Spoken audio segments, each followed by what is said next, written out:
上新的消息，咱要来看今年新北三重埔甲土城，有2个警察伫执勤的时阵，去互食毒驶车的人弄死。警政署认定这拢是因公殉职，不过更较侪赔偿嘛无法度挽回宝贵的性命。张辉伫咧邦桥甲新店是拢阁发生食毒驶车拒绝临检而且逃走的事件。加在这2个驾驶落尾手是拢已经互抓起来啊。 警察伫咧巡逻的时阵，竟然互一台蓝色的吉普车对后边骑喇叭超车，拢无伫咧插公款着，警方随对后边入。这台蓝色的吉普车伫咧新北市邦桥闹区撞红灯，驶来挖去，危险驾驶行为实在真危险，要啊甲机器弄到零程度，警方随甲车围起来，甲人抓来。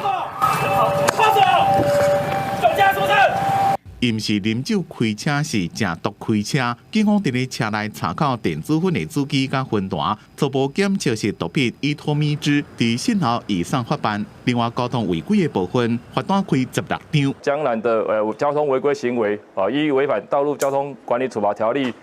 取缔告发，计有10几件，那处罚新台币61700罚款。礼拜伫咧新北市食毒开车的案件毋若一件，暗时6点多，新店的警方发现一台车正可疑，要甲伊砸来检查，伊无停来，颠倒油门吹的就走。警方使巡逻车甲伊弄停来。车内发现2男1女，在车内发现了毒品、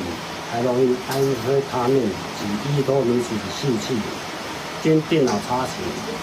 该车驾驶李男，他是公危险及 毒品，副驾驶是毒品通缉中，